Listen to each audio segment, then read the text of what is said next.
Good evening, everyone, and welcome to a special County of Brant Council meeting, which is going to be just a continuation of our last meeting. There's not much on the agenda for tonight. There's only two items, one being 4.4, and then obviously 5 for adjournment. But the first thing we need to do is we need to take attendance. And I'm going to call names. This could be tricky. Councillor Wheat. Councillor McAlpine. Present. Councillor LaFerriere. Present. Councillor Howes. Present. Councillor Bell. Present.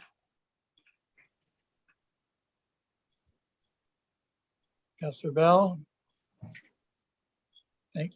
Present. Thank you. Councillor Pierce. Present. Councillor Chambers. Right here. Councillor Coleman. Here. Councillor Gatward. And we have regrets from Councillor Miller. So as I said, this is going to be an extension of the last meeting. If you do fall off the call, we will wait for you just because the numbers are a little shy tonight. But we'll just sort of wait for 10 or 15 minutes, 5 or 10 minutes, and then we'll carry on. The other thing too, in reviewing the last meeting, a lot of the conversation due to the fact that I think most of us were a little punch drunk, the questions were not going through the chair and it was getting a little chaotic to listen to. So please be aware that we're doing this through the chair. All questions will be directed to whatever staff is available to take your questions through myself. Before we begin, I'd like to have Pam come forward and just give us a little bit of how the night's going to go before we go right on to 4.4, which is the draft official plan.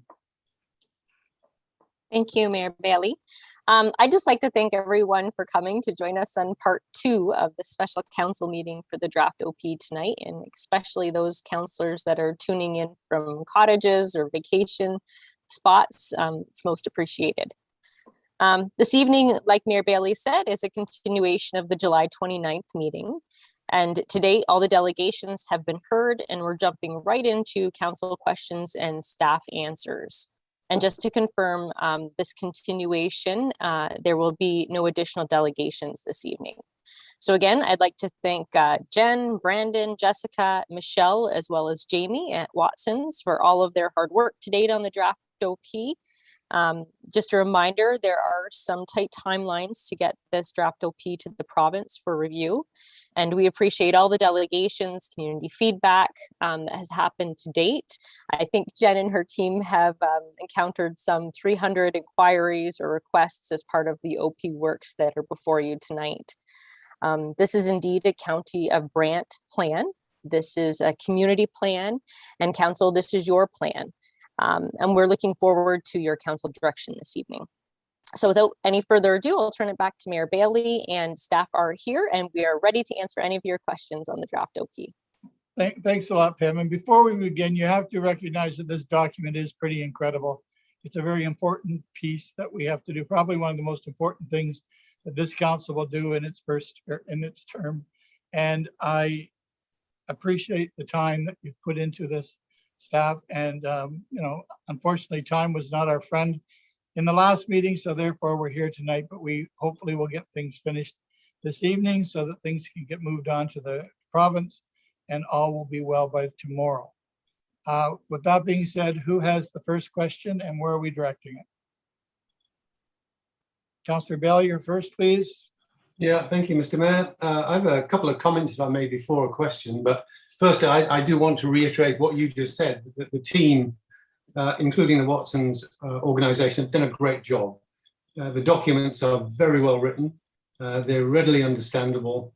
And I think any comments that I might add will probably only serve to marginally improve what is already a good pair of documents. So my headline comments are, I'm supportive of almost everything that is written in those two documents. I made my position clear on the employment land conversion on Woodsley Avenue. That's the only change that I would have suggested to the NCR. But I think one thing to note is that we have, along the way, made some strategic choices. We may not have recognized it, but we have. Putting all the employment lands focus on the junction of the 403 and Rest Acres Road is a big strategic choice. It's the right strategic choice in my mind. We have, in fact, no changes to the settlement boundaries and no changes to the settlement status of Cainsville and Burford, which when I started this exercise, I thought that's an opportunity to relieve Paris, but I think the case has been made for developing in Paris and St. George and focus on employment lands at the 403. I'm very supportive of the strategic choice to sterilize the excess designated greenfield area lands. And I'm very supportive of creating an employment land reserve. So against that background, I have a few questions. First one is, if the Schedule 3 residential growth forecast is essentially linear. It starts where we are today and linearly grows to where we want to be in 2051. I'm not sure that I believe, given the current level of construction and approvals, that it will be linear. I think the front end is going to be, I think we're going to be front end loaded.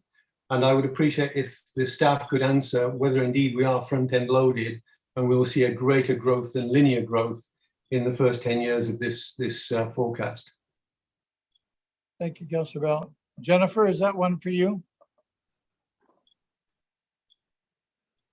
Thank you, Mayor Bailey. And through Councillor Bell, I would also like to express my thanks to Councillor Bell for engaging staff throughout this process. He's been excellent to talk to, and I appreciate a heads up on some of his questions. The first one, actually, I can answer generally, but Jamie's here also tonight, and he can give an overview of some of those statistics. Some of it's in the MCR, and also we've got additional information coming as we finish the draft moving forward. But I guess the key is we've talked quite a bit since March with residential land needs and the fact that we have quite a bit in the pipeline already, especially in Paris. Talking even to staff today about infrastructure allocation and also in terms of what subdivisions are coming online. Well, Pam's here tonight, and also Matt Vaughn is here as well to jump in if you need specific information on those developments. But overall, I'm just going to ask Jamie to quickly jump in to answer Councillor Bell's question on that in terms of residential permits, because we were talking today about that question. So thanks. And Pam is here as well. Great, thanks. Thanks, Jen, and through you, Mr. Mayor. So we've talked about this quite a bit. I think there's a couple of issues here. One is that we've identified the overall supply of development in the pipeline. We've identified a demand forecast. The pipeline right now is greater than the demand forecast of 51 in terms of draft approved and registered units. The difference is about 1,200. So I think that the reality is that aspect of growth that's already approved is trickier to slow and to phase. We've been quite adamant about developing the excess lands policy to slow down growth beyond that point. I think one of the key issues, though, that's going to need to be determined in terms of some of the draft approved development in St. George is servicing. We know there's potential servicing constraints that may ultimately slow down the growth and limit the growth within that number that's identified in St. George. So through a further review of servicing, through the excess lands policy, and through additional work that ongoing work that the county will be doing, looking at phasing and monitoring, I think those are the primary tools we have. If there's any further additions that staff would like to make, I'll turn it back over to them. Pam, did you want to continue on that? Yes, thank you through the chair. Mayor Bailey, I will just add to what Jamie and Jen have stated. There is a number of subdivisions in particular that are in the pipeline right now. We're working through about 6 subdivisions across the county of Brant, not just in Paris, but across the county of Brant right now. And we're talking about 300 plus building permits that'll come to fruition very shortly. Those are approvals that have, been years in the making. what we're talking about are the numbers and the official plan and the plans that will kind of, I'm going to say, slow down that growth with some of the numbers that Jamie and Jen have talked about, and that will occur in the future. Councillor Mr. Bell? Mayor, if I may, through you, I don't find that a particularly helpful answer. It's not the answer I was looking for. I was looking for a clear statement of whether we're going ahead of the curve in the next 10 years, because I'm looking at this particularly through a Paris lens. People see all the growth in the immediate future coming in Paris. And as Jamie said, St. George may get delayed for other reasons. And if I was a Paris resident and I'm listening to this conversation, I want to understand that we've got a handle on the phasing of development, and it's not just going to go at a rocket pace as it appears to be going. And again, it ties back to something that Jen said around the management of growth relative to infrastructure. Like, the biggest question that we get as Paris councillors is about traffic through the centre of Paris, and it's all driven by the growth at the north end and the south end. And my gut feeling is that we're going way ahead of the curve initially. It may come back to the linear curve in the future, but I think we should not kid ourselves that we've got a really big challenge over the next 10 years to manage growth in and around Paris. I think this official plan somehow needs to recognize that and bring it to the fore. Who wants to take it from Matt? Well, the thing I will add is that we are very cognizant of us reaching our service capacity in Paris. We have started to not only track these developments for where they are in the process now, but we're also trying to speculate for what is draft approved, when it will become registered. And as part of that process, we're looking at what we have left for capacity in Paris. Ultimately, what that will do is it will be putting a halt on a certain amount and certain type of development in Paris and probably the relatively near future. And that's a discussion that we'll need to start having with our developers. There is a lot, as you know, draft plan approved, and the optics is that, you know, we are forging ahead with all kinds of the development, but the reality is that is likely going to come to a slowdown very soon. And as Jen and Pam have alluded to, we're going to be having a growth management discussion internally, and then in probably short order with council to talk about an allocation strategy with what we have for capacity, how we move forward with that in Paris. And ultimately, like I said, it will be slowing things down quite considerably, at least on the residential side of things. Pam, you have something to add? And the last thing I would add through you, the chair, to Councillor Bell, is that this OP does give us the tools and the workings to have that phasing of development approach where we have not had that per se in the past. So we will have a better understanding and have a more manageable level pace of growth in the County of Brant. Mr. Mayor, I realize other people want to come in, so I'll just make one final comment and I can come back a second round. My final comment is, I think it's in relation to the servicing capacity. I think we need to treat road capacity just as importantly as we treat the capacity for sewerage and water and power. And that has not come across yet, and I'll leave that with staff to think it through in the next 6 months. Thank you, Mr. Mayor. Thank you, Councillor Bell. Councillor Howes, do you have your hand up? Are you? Sure, Mr. Mayor, through you, just piggybacking a little bit on the topic that Councillor Bell had brought up. I just wanted to, like, in the responses we just got from staff, you know, we heard there's going to be more growth management discussions. We heard that service capacity will create a halt on certain types of residential development. We heard the words slow down the growth, which are always music to our ears. And we heard the word tools.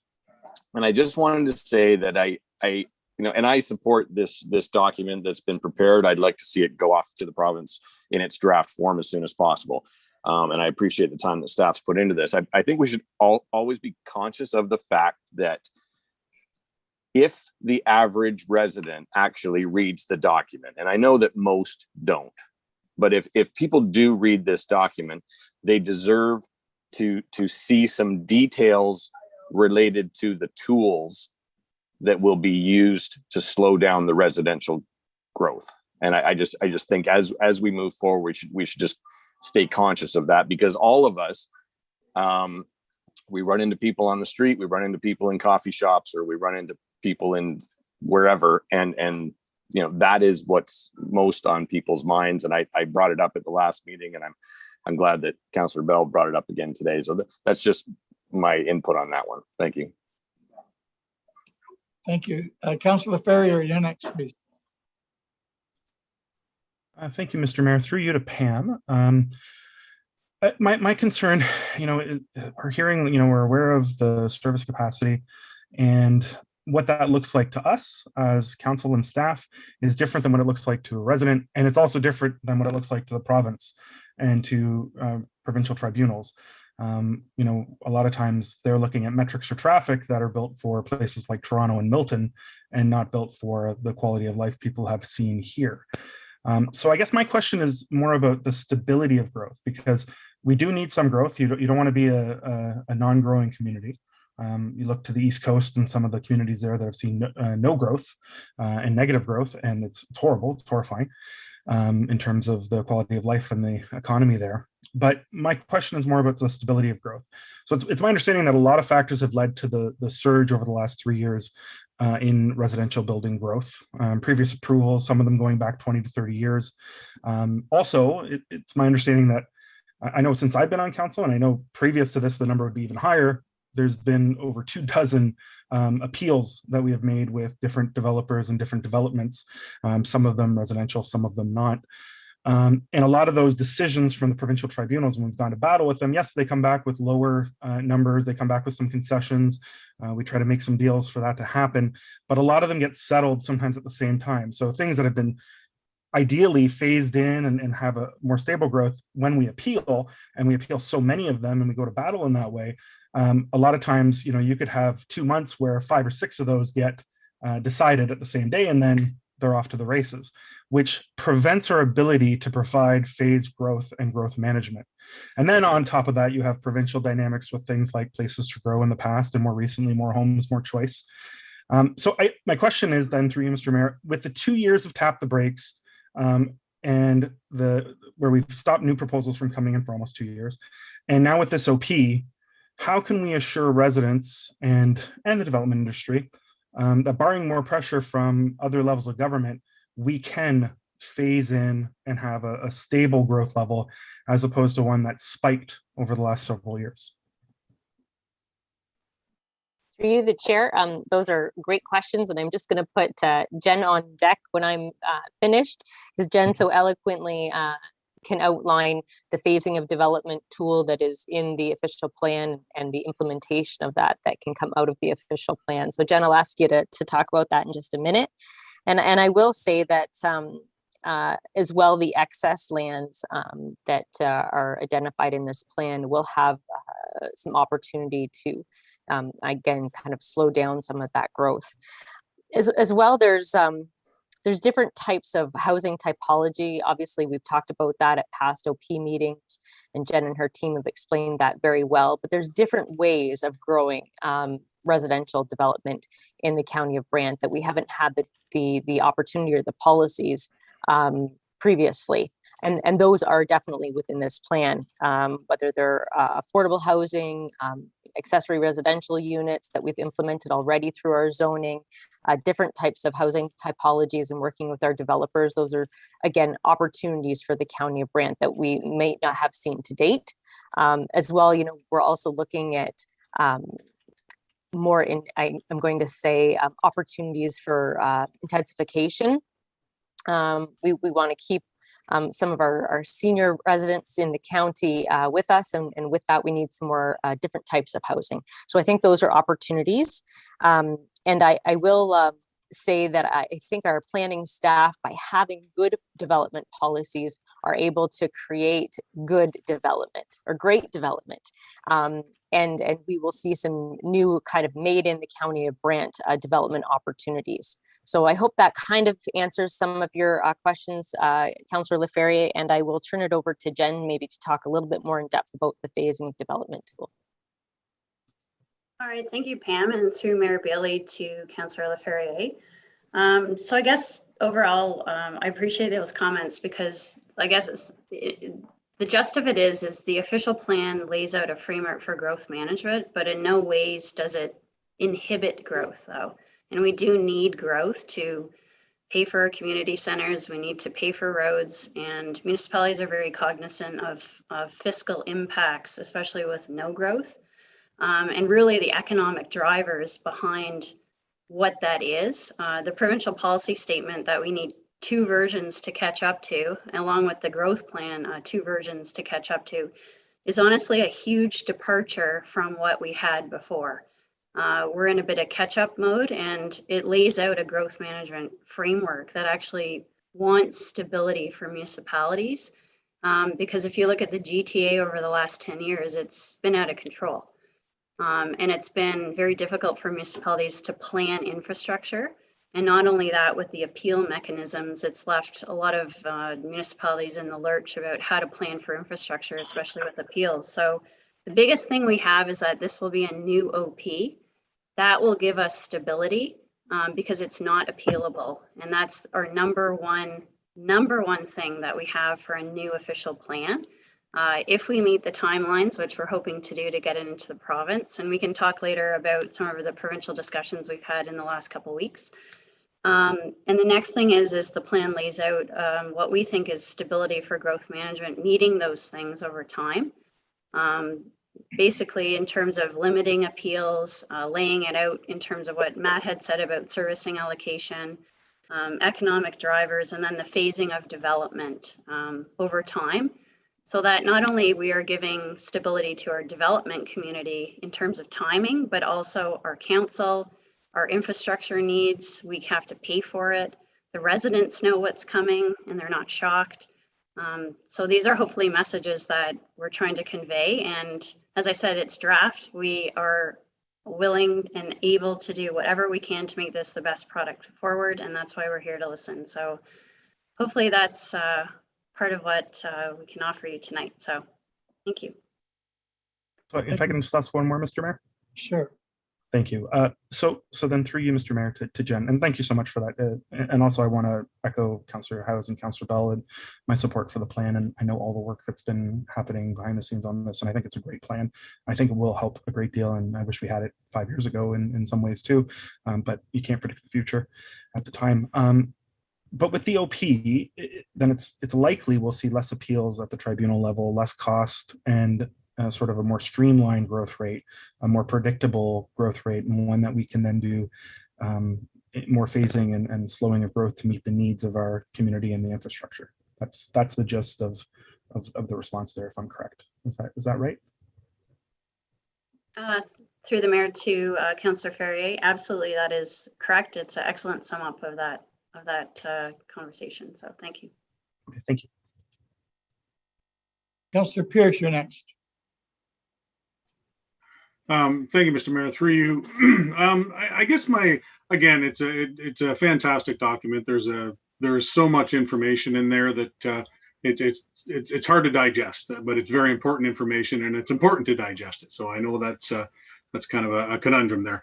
My question is, and you spoke of, Jen, you spoke of if you look at the GTA in the last 10 years, the growth's been out of control. I think I can speak for the other 3 Paris councillors. We've heard in the last 2 years, the last 3 years, that there's a vast majority of people in Paris that think, some justifiably, that it's been out of control in Paris. When it comes to the amount of growth and the lack of infrastructure, as Councillor Bell said earlier, not just water, wastewater, but roads. I guess my question is, sure, we put this OP through, which I support. It goes to the province, it gets approved, so it's non-appealable for 2 years. That's great.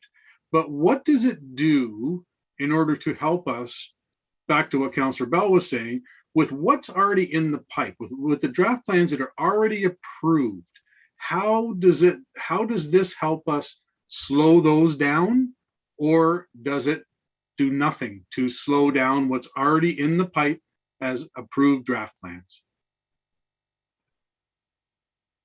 Jennifer? All right, thank you, Mr. Mayor, to Councillor Pierce. Thank you for that question, and I can also get Matt and Pam to chime in as well. So in terms of the next 10 years, we've had a lot of discussions about that allocation of growth, because we have, as Jamie alluded to, then Pam and Matt, we have enough in the pipeline, especially in Paris and then coming in St. George, to get us to our forecasted horizon to 2051. And all of it actually depends on the allocation of servicing. And as Matt alluded to, is that there's only a certain amount of servicing allocation available for the next 5 years for the developments that are coming online. And that is the number one thing. And we actually have policies that we've written into the plan under the growth management section and also under the infrastructure section about the allocation of servicing. In terms of when the servicing would be available, because that's the crux of what's coming, is that you have all of them lined up, and Matt says that, you know, we're tracking every single one of them in terms of that allocation and when they're coming, because the stuff that you've seen at the southwest area of Paris, a lot of that was appealable. It all came online at once. It was 15 years in the making, but all boom came online, and then we had obviously infrastructure issues to keep up to that. But now with the tracking of that, and then what capacity we have left for water and wastewater, that's the number one thing that is part of the phasing of development plan. So if Pam or Matt want to jump in to add to that, I can let them do that right now. Sure. Through the chair. Oh, go ahead, Matt. Sure. Yeah. Through the chair to Councillor Pierce, the only thing I'll add to that is, as part of registering these plans that are draft plan approved, one of the conditions requires servicing to be available. So if we're at a point where servicing is not available and it won't be available for 5 to 8 years, we have a finite amount of capacity left that we now need to allocate to X amount of developments. And that alone will slow things down until we have my coffee capacity in order to service them. But I did hear really good point about traffic, and traffic is another one of those things that we need to look at as well, to make sure that what we have in the pipeline in terms of draft plan approvals, in terms of the units that we're going to be adding, the jobs that we're going to be adding, traffic is going to have to be another one of those considerations as well.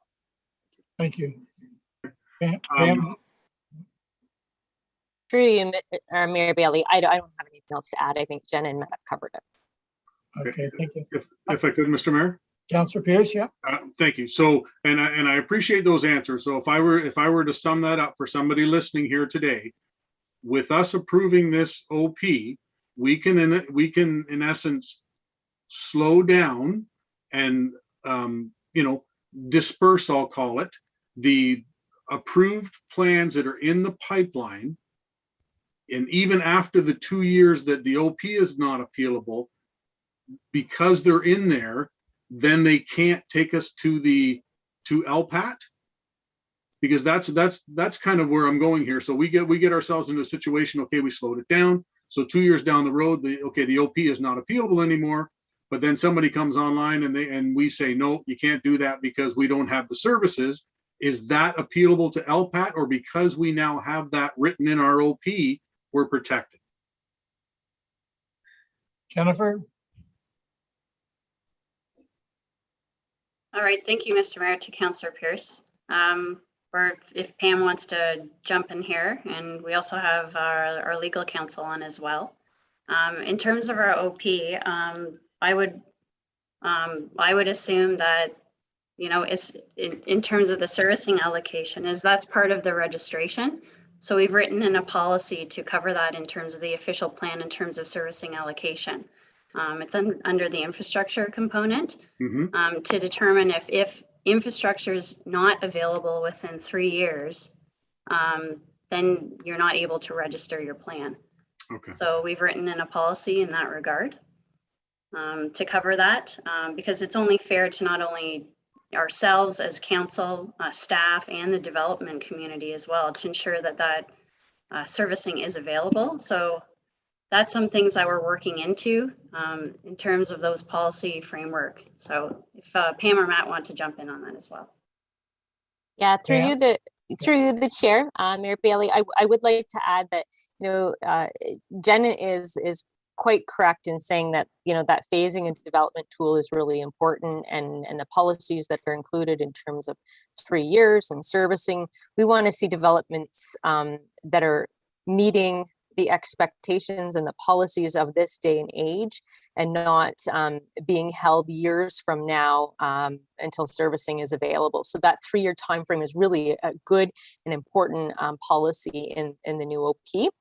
I would also like to clarify that many of the subdivisions that we are working through and with now that have already got draft approval, and they're working through their conditions.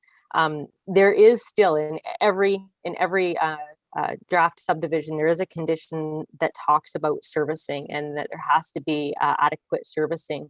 So for even those developments that are wanting to move forward, they've already been in front of council, their draft plan approved, but not yet registered. We have an opportunity through the policies in the OP that is presented to you today to work with those developers and have a little bit of development happen when we have capacity available and ready. Thank you. That's exactly what I wanted to hear. And again, I'll reiterate what everybody has said. Totally appreciate the literally months and months and months of effort that have gone into this. Thank you. Thank you. I just wanted to acknowledge to the clerk that Councillor Gatward is on the call now. And Councillor Gatward, you're not muted, just so that we don't hear anything we shouldn't hear, and you're aware that you're not muted. But welcome, Councillor Gatward. Thank you. I thought I was muted. I was at the meeting at 5 to 6, but on the wrong ID. So yeah, I've been listening for quite some time now, and I will try and mute this. I tested it earlier and it worked, but let me try right now. Councillor Gatward, that, as long as you're here, that's okay. Councillor Chambers, please. Thanks, Mayor Bailey. Through you, just I wanted to maybe add to the discussion about the growth in Paris. I do have other items I want to bring up, but through you, perhaps maybe to the Paris councillors might want to respond, as well as staff, on this. In my mind, I'm differentiating between the rate of growth and the amount of growth. I heard Jennifer say that the official plan does not inhibit growth, it controls the rate of growth. Those are my words, maybe paraphrasing her words. I don't want to misstate what she said. I have a perception from listening to some of the people that come as forward as delegations, and some of the people I meet on the street in Paris, and they are lamenting the fact that their small town is losing its small town character, and they're upset about that. And that implies that they are focusing on the amount of growth rather than the rate of growth. We want our small town to be a nice, small, the prettiest town in Ontario. I may be misconstruing that, but I think it's important for us all to realize that the official plan is not stopping growth to control the amount of growth, I don't think. It is more focused on the rate of growth. And I'm just asking, maybe I'm trying to add to the discussion, am I out to lunch on that? Or is communication of what the official plan means to Paris in terms of growth, is that something we need to focus a little bit more on? Councillor House, did you want to respond to Councillor Chambers before we get staff involved? Sure. And thank you, Mr. Mayor, through you and to Councillor Chambers. Councillor Chambers' observation is accurate, related to, you know, people that live in our community are concerned about losing the small town charm. And that's why there are elements within the official plan where we start to talk about heritage issues, possible heritage conservation districts, other tactics that can be employed to start to retain the charm part. And I appreciate that that the councillors in the other wards obviously empathize with some of the frustrations of our residents. And I do think there is a important distinction, especially as we communicate to our friends and our neighbors and all of our residents in our wards. There is an important distinction to be made between there's an amount of growth within our community that's inevitable due to provincial pressure. And, you know, we know that Paris, for example, is going to grow from a current population of 14,400 people approximately to almost double that over 30 years. That's going to happen. The thing that we're trying to influence is that it takes 30 years for it to happen, and that it doesn't all happen in the next 5 years, because we know that demand and the development community would easily create that rate of growth to happen very, very quickly. And so we appreciate the elements in the official plan that will help us control that rate. So thanks. Thank you. Councillor Pierce? Yeah, I think that's well said, Steve. But I think the only thing I can add to that is the fact that I guess the reality of it is, Councillor Chambers, is they see it as one. All they see is the fact that it's coming, and it's coming fast, and it's coming now, and they can't stop it. And they understand the fact, most of them understand the fact that a lot of it is provincially driven. And most of them understand the fact that it's a double-edged sword. You know, it's good that people actually want to move here. But unfortunately, what they're seeing is, you know, they're seeing just massive at the north end, massive at the south end. And like was alluded to earlier, it's a matter of traffic. Where is the traffic going to go? So I appreciate that comment. And I think Steve answered it very well, but there's a lot of public out there they don't differentiate the two. They're just seeing it all as one and can't believe the speed of it's happening. Thank you, Councillor Pierce. Councillor Bell, please. Yeah, thank you, Mr. Mayor. I think Councillor Chambers just make a very good observation, but I think if I could just raise the level of concern and worry that some of our residents have. In the document, in the MCR and in the official plan, there's a statement that basically goes along the lines that says, our growth is all through net migration. And what people are seeing in town is lots of people coming in, and there's, I think, something in our area to look at as a council. There will be huge social pressures that come because of the change of the components of our community. You can see it any day of the week now. Just go downtown Paris and you'll see a different mix of people, and that mix is going to change. And it's not a bad thing, but it's a different thing.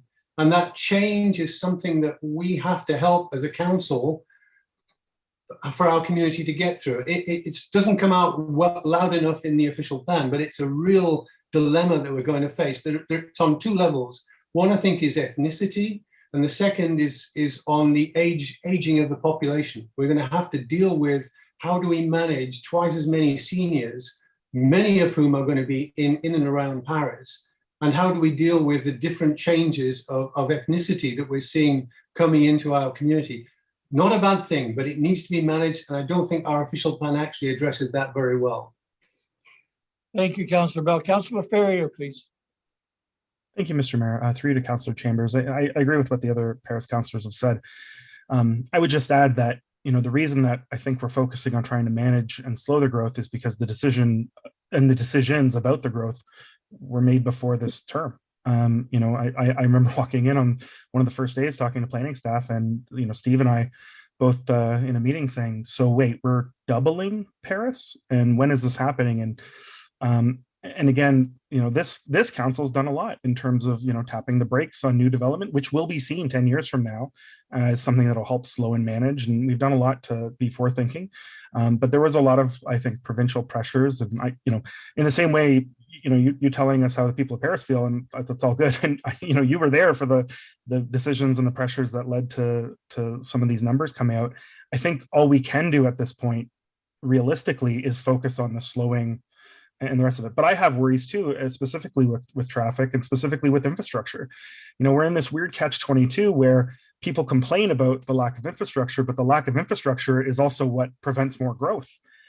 So people want to put our heads on a spike because we don't have a green lane bridge. But if we get a green lane bridge and we have to get 30%, 40% more growth in Paris in order to pay for it, and in order to, basically because the capacity limits rise, we're just always going to be chasing our own tail, and to what end, right? So that's something I do like about this OP, is I think the phasing and the staging is there.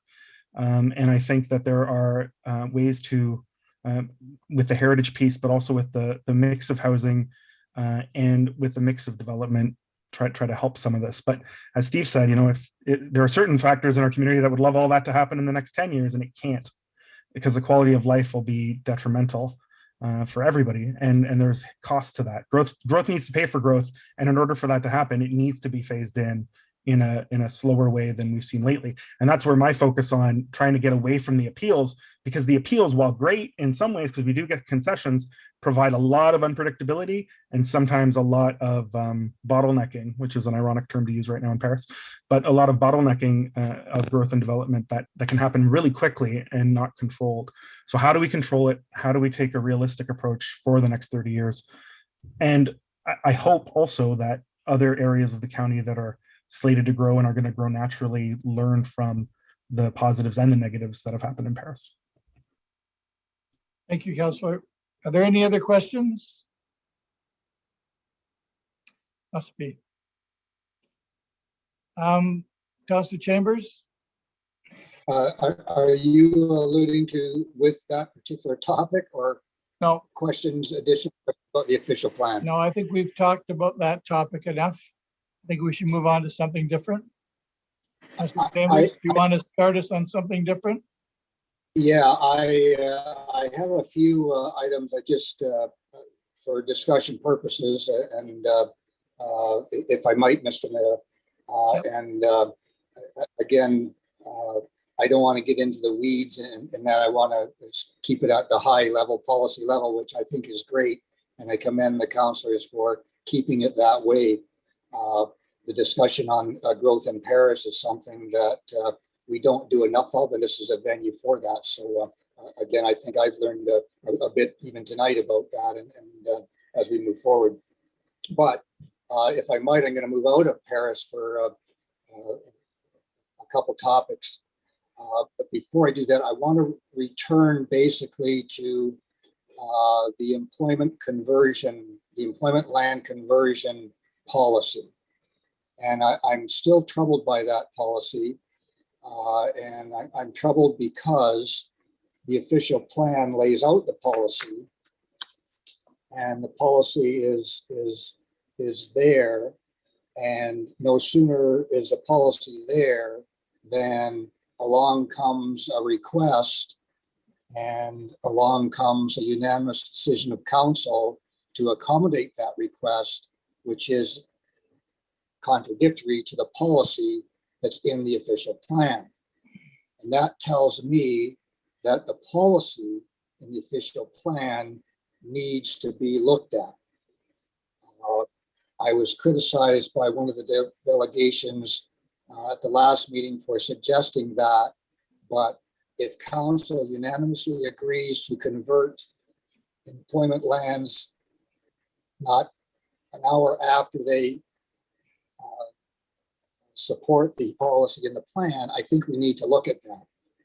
So, Mr. Mayor, just with regard to that, I'm going to allude to a page number in the official plan, and that's page number 4-24, which is that particular policy on land conversion.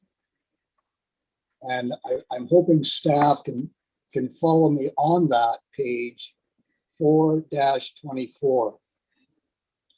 The employment land conversion, just kind of talk a little bit slow till you find that page with the policy on it. And I see Jennifer is nodding that she has the policy in front of her. 4.6.17 defines what employment land conversion is, and that's very clear and very forthright. The next section, 4.6.18, particularly number 1, I'm just going to ask staff to read that because I think there's something missing there. The crux of the policy should be, I think, the county shall something employment lands from conversion to non-employment uses. Should that be saying shall prohibit or shall discourage employment lands from conversion? There's something missing there, so I'll let staff just clarify that before I continue. Jennifer, you have that in front of you? Yes, I do. Thank you, Mayor Bailey. Through you to Councillor Chambers. Thank you, Councillor Chambers. I appreciate all your comments and bringing this up. It should say shall protect. Protect. It's a typo. It was probably written at midnight one night. I totally apologize.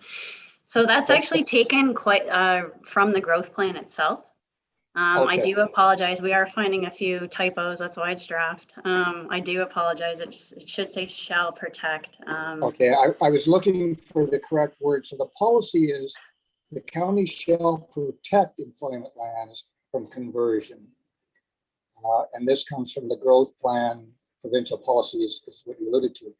And that's the policy, it's an official plan that council unanimously didn't follow with the Woodsley request.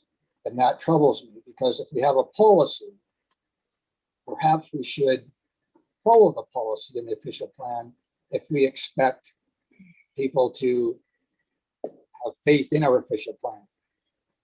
So I'm suggesting that we didn't do anything wrong by not following it. I'm suggesting that the policy should be modified to reflect council's position on it. And if you look at 4.6.18, it goes on to say that there's a notwithstanding policy. So even though we want to protect it, we can, under certain circumstances, allow it. The circumstances are listed. The problem is we can allow it in the words only through a 10-year municipal comprehensive review. So the policy allows us to change it in the context of a 10-year municipal comprehensive review. And again, that comes from the growth plan provincial policy. But we ignored that and we changed it on the fly because it made a lot of sense on the Woodsley request.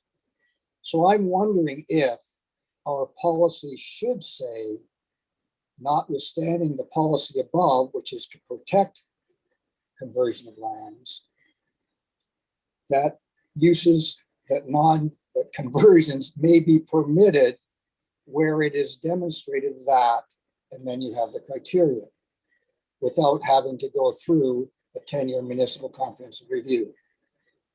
I'm prepared to make that a motion unless I'm talked out of it by staff. And again, it's hard for council to defend that policy if before the official plan is even, the ink is dry, we're not following it. And that's a concern I have, and that's a concern I expressed at the last meeting, even though I'm supportive of and always have been converting employment lands where it makes sense to do that, given criteria that is laid out in policy. And I'll turn that over to Jennifer to maybe talk me out of my suggested motion. Jennifer? Right. Through you, Mayor Bailey, to Councillor Chambers, and thank you again for pointing that out. So there is a notwithstanding cause in the growth plan, and that was not added into the official plan, and we will add that in. So in the growth plan, it talks about employment under section 2.2.5, the employment land conversion under the growth plan policy, which we must conform to. It's in policy 9 under that section. And that's when it talks about the employment land conversions. And in terms of, say, the Woodsley submission, part of the analysis, and we can get Jamie to jump in after that, is with the MCR, you go through the evaluation. So as we talked about on July 29th, each employment land conversion got subjected to an evaluation criteria based on the land needs assessment and also the growth plan criteria. But then we had our own localized criteria, because that's what the province wants to do. You have to factor in all local criteria factors, is the site, where is it located, all those things. So we did that with our own criteria, and those were the submissions that were due on December 31st to do the evaluation. But the biggest thing is under that policy, it says, the number one thing, it says, if you would like to convert lands to a non-employment use through the MCR, it says you have to discuss if there's a need for the conversion. And I think that needs analysis was sort of up for debate with, say, Woodsley, in terms of the land needs. And then also in terms of, does the municipality have employment? And I guess the localized criteria then take precedent over those main factors. So that's the debatable point about, how many check boxes basically we talked about does it get? Okay. And just the last finishing point was that the notwithstanding cause then, which we need to obviously add into our plan, we may not need a motion. We can talk about even after you and I, but that clause should be added in. It's a notwithstanding clause outside of the MCR process that talks about employment land conversions outside of that 10-year review. So if that's Councillor Chambers, yes. If that clause is the clause that you're talking about is in our official plan, or is put in our official plan, then our decision on Woodsley last meeting would be consistent then with the official plan, Right. Which I think is good, and that's what it should be. So if that's the case, and that can be added so that our decision is consistent with our official plan, then I'm happy. Yeah, thank you, Councillor Chambers. It did. I think really we were very lucky that did happen last week, and it was so obvious, and it wasn't a split vote. It was a unanimous vote. It was the best thing for the county of Brant, and it was in complete opposition to what we were going to put on paper. So we're very lucky that it happened there, because now we see exactly how clear it is when it does come up. And if Jennifer can promise us that it's going to be in there, I think it was great. And I think we're very lucky that the Woodsley project came up so obviously. No, that's great. Steve, Councillor Chambers. Yeah, I have some other points, but if someone wants to comment on that, I don't want to cut anybody off. Yeah, I think Councillor Howe has had something to say before we go on to the next question. Thank you, Mr. Mayor. Yeah, thank you, Mr. Mayor. Specific to that, and I just wanted to. I was understanding where Councillor Chambers was going with that.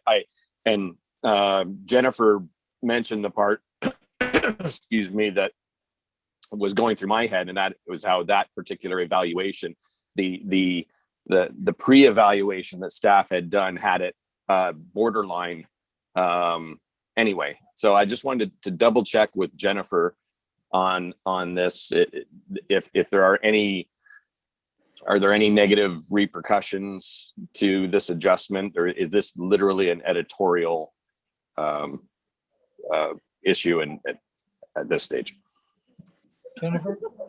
All right, through you, Mayor Bailey, to Councillor House. I'll get Jamie to jump in because we actually had a discussion after the meeting about how we will deal with that submission to the province.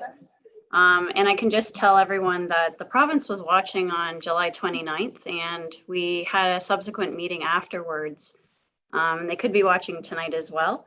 So I thank them for that, for giving us their time, because they're very responsive and we appreciate that.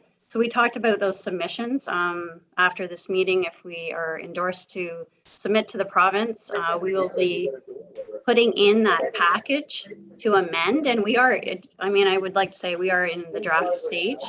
And I can get actually Jamie to jump in about how that evaluation can get changed. But the province is very obviously fluid and open, and they want to work with us in terms of the MCR. And the Ontario Growth Secretariat also is willing to have those conversations to make that happen. But I can get Jamie in terms of the actual evaluation itself and what we'll be submitting to the province in that regards. Thank you. Jamie. To you, Mr. Mayor, I would just add that one of the key things here is that we don't want to set a precedent to allow a specific application, create a loophole in the evaluation system. So we're looking at this primarily through the planned urban structure of the official plan. So the question is this a good site for employment land or is it not? And the other question is, do we have enough land for employment land, yes or no? And so in some cases, you could have a situation where you have too much residential land and you have not enough employment land, but this site still may not be a good location for employment land development. So this seems to be where we arrived at with this site. It came out rather marginal in the evaluation criteria.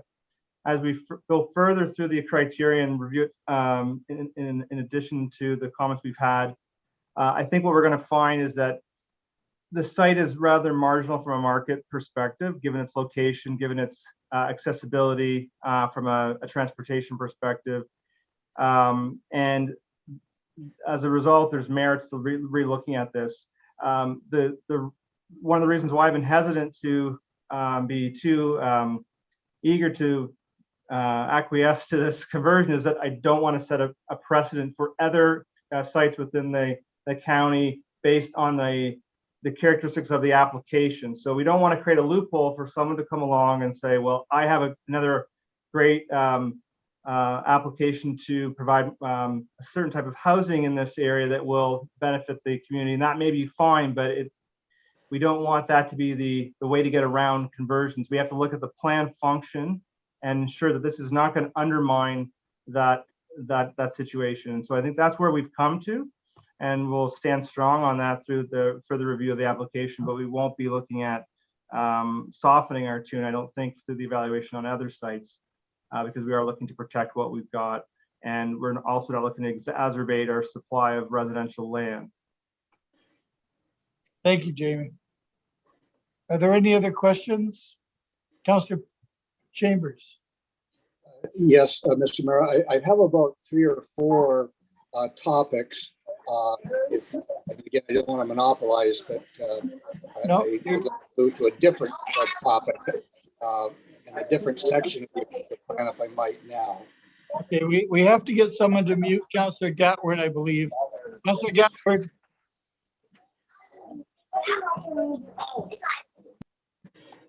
All right. Okay.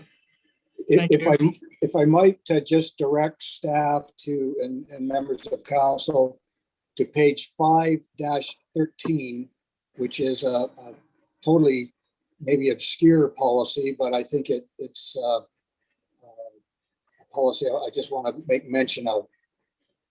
And that is with regard to mobile home communities. And the particular policy is this: the establishment of any new mobile home communities shall not be permitted. So we have a policy there in the official plan that is strongly worded to prohibit a land use. Setting aside whether mobile home parks are good or bad, and just dealing with the ability to put in the official plan a clause that prohibits a land use. Is that common? Is that allowable? Is that something that happens in due course? That's for you to stop. Just with being able to put a prohibition clause in official plans. Jennifer? Through you, Mayor Billy, to Councillor Chambers. I appreciate that, and then we've actually had some discussion on that with other people and councillors about should we be prohibiting new mobile home communities. So we were, and I wrote that, I admit. So we were given direction to deal with our existing mobile home communities. And that's what we had promised, you know, Lion Shady Acres and also some of the other parks to find a way to allow the residents there to live permanently. In terms of a planning context for their own safety, working with the owners.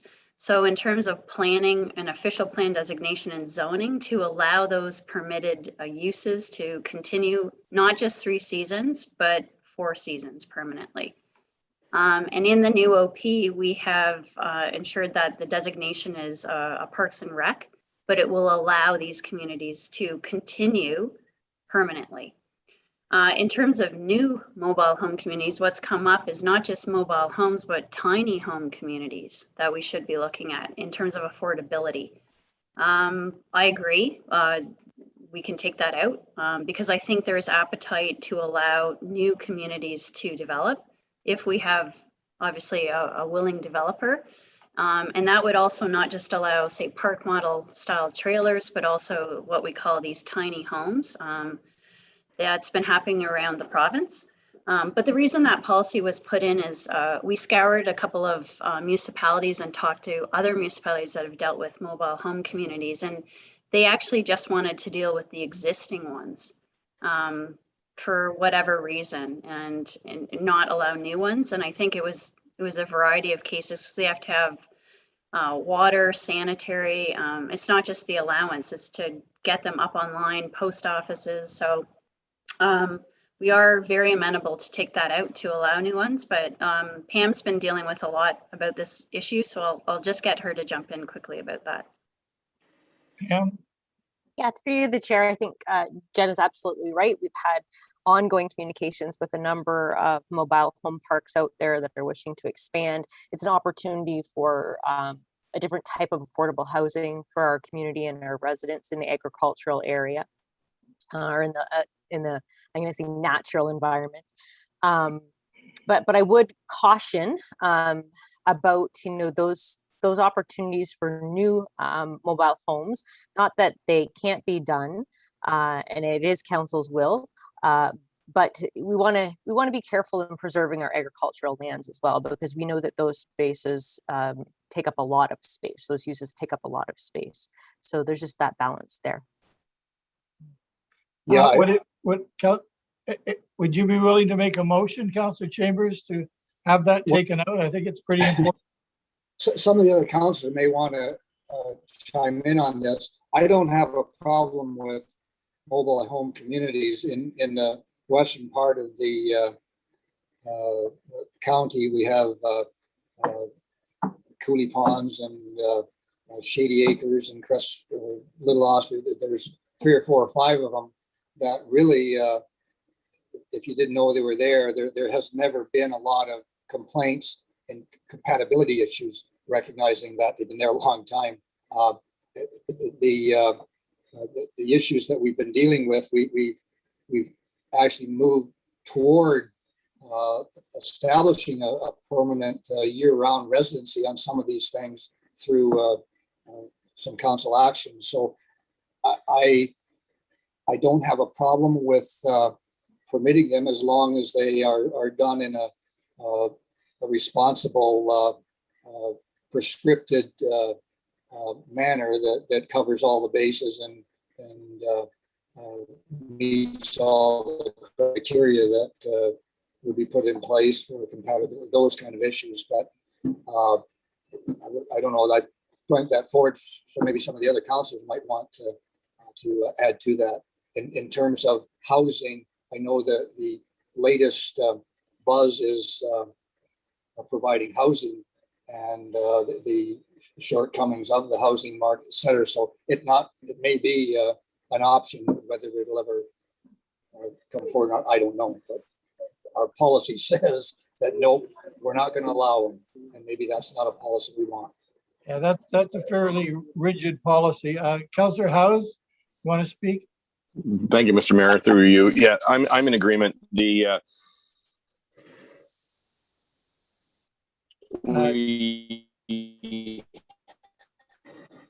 Councillor Howes. I try to avoid saying affordable homes, and I've been. Are you losing my audio? Yeah, you're There. There you go. Is that better? Try Okay. that. So my point was that instead of using the words affordable homes, because that has a definition, I like to use the word modest homes. And the mobile home communities are an opportunity for us to help the creation of modest homes, which are great for our community and in need for our community. So if Councillor Chambers does want to make that motion, I would be happy to second it, recognizing that there's going to be work ahead for our planning department and figuring out how to do it well. Thank you, Councillor Ferrier. Then I have something to say about it too. Councillor Bell is next after Councillor Ferrier. Thank you, Mayor Bailey. Just through you to the rest of council. Yeah, I agree. And part of the reason I agree is because this might also be a space we want to get into as a municipality, right? When it comes to the mobile and the tiny homes. We were part of the joint project with Brantford, and it's supposed to be both communities. I think it's just the one at this time. But there may be opportunities in the future for us to provide some public, attainable, affordable, and or modest housing, whatever term we're going to use this week, in the same modality. So to not do it, or to have this written in such a way that we can't even do it, when it might make a lot of sense for us financially and in terms of that community safety and well-being type of housing as well, I think would be pretty silly. So I'll totally support this motion when it comes. Thank you, Councillor. Councillor Bell and then Councillor Pierce. Yeah, thank you, Mr. Mayor. I'm fully supportive of this. I've actually been approached by residents in Paris asking, could we get a mobile home community somewhere in the vicinity of Paris? So it's not solely related to the western part of the county, but I recognize the opportunities that are there. I think it's just one more tool we would have in our armory to provide affordable and attainable housing. So we would be foolish to deny that opportunity. So I'm fully supportive. Thank you. Thank you, Councillor. Councillor Pierce. No, I had nothing, Mr. Mayor. I agree with what's going on here. Thank you. Okay, good. If there's no other speakers, Councillor McAlpine. Well, my only concern is one of the big things about this official plan is the protection of our farmland. And so I would be in agreement of building these modest homes, but only providing that they could be situated, say, in the hamlets or within the growth areas. And that's my biggest concern, is that one of the biggest strengths of this plan is protecting our farms. So just want to make sure that that's taken into consideration. Thank you, Councillor McAlpine. Councillor Chambers. Yeah, and I appreciate that, John. And the policy that is in the official plan is that they not be permitted, period. And now if that is taken out, that implies that they will be permitted, but the criteria and the land use planning issues to allow that would have to be put in place. And obviously putting them on prime farmland would not be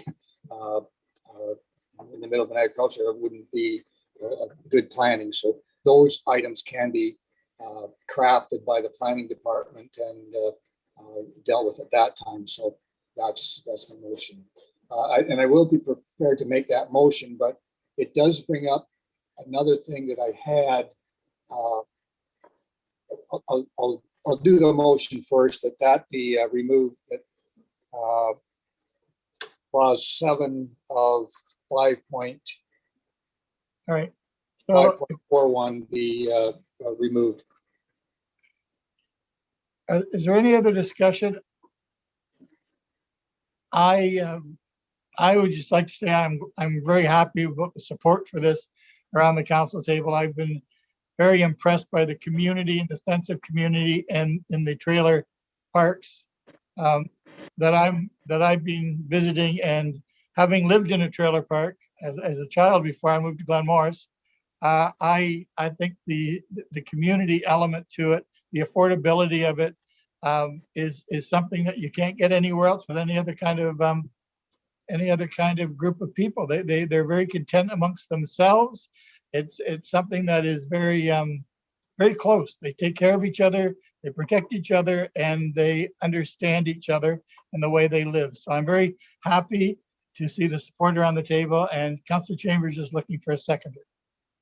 Councillor Howes is going to second that. Is there any other discussion before we ask for the removal? Seeing none, I'll call the vote. All those in favor to remove it? Opposed? Councillor Wheat. Councillor Gatward, are you voting? Councillor Gatward?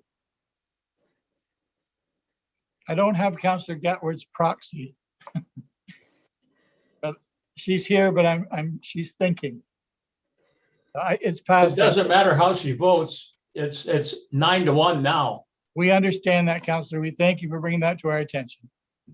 Next question, Councillor Chambers.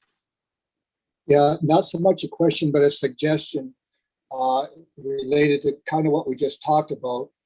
We talked about tiny homes, which is a term that has a term in and of itself. It has a meaning. It's not like a little home or a small, it's a tiny home has a meaning. That should be somewhere in the glossary as a defined term so people know exactly what we're talking about.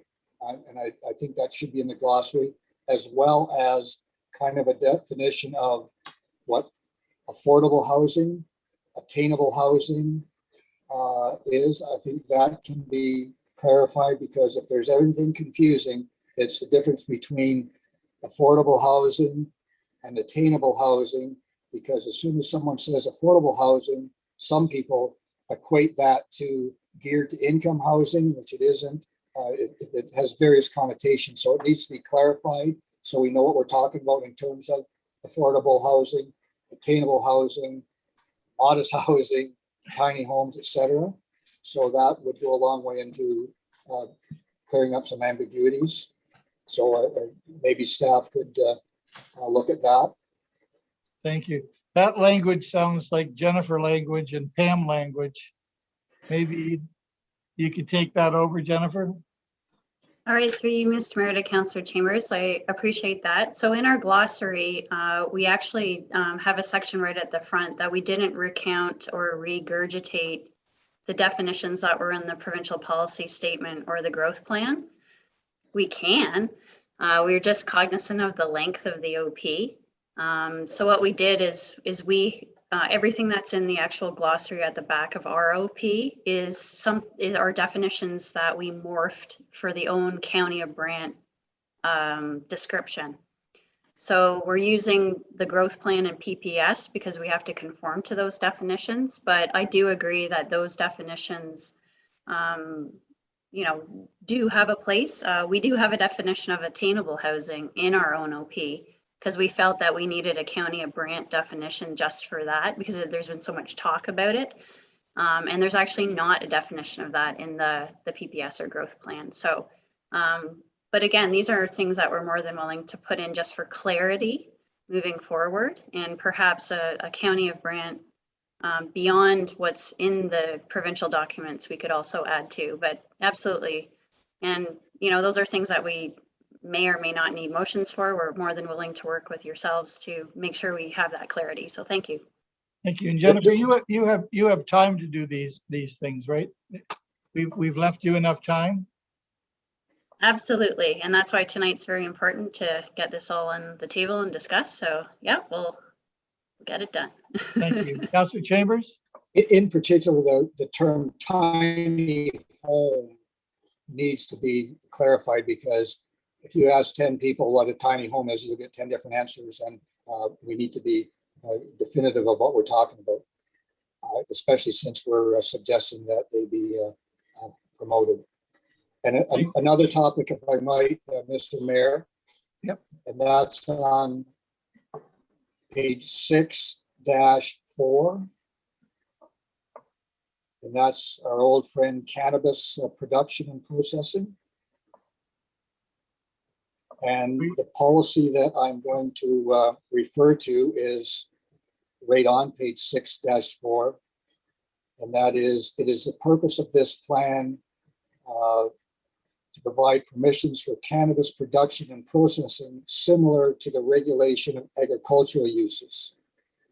And I have no problem with that, except there is a problem with cannabis production, and that's the distinction between outdoor cannabis production, which cannot be regulated in terms of many of the things that indoor cannabis production can be. And I'm not talking about the 4 plants that people can grow on their own, or the garden that they have in the backyard. I'm talking about large scale outdoor cannabis production. In my mind, large scale outdoor cannabis production is not similar to an agricultural use, and I would not like our official plan to equate the two. And I believe that if we do that, there is going to be issues down the road, in that I believe it's my view that outdoor cannabis production is should be a prohibited use in the county. But this policy is saying that we are endorsing it and treating it as a regular agricultural use. So I don't know whether staff has an opinion on that, but if staff is supporting the outdoor production of cannabis, then they need to be saying so, and I guess they are saying so in this official plan. Is it too late to make a distinction between large-scale outdoor cannabis and regular cannabis production that is ongoing? If we can prohibit a mobile home facility in language, maybe we can prohibit outdoor large-scale cannabis production. And again, I throw that out for maybe staff comment and other councillors' comments. Matt? Thanks. Through Mayor Bailey to Councillor Chambers. So I guess there's a couple things there to comment on. The first one is, so the province, specifically OMAFRA, has identified that cannabis production is considered a normal farm practice. They haven't come up with what about the production of cannabis is normal. So that piece hasn't really been determined just yet. There's some research going on in the background to make that determination. And to date, I'm not aware of any case going to the Normal Farm Practices Board that's made that determination either.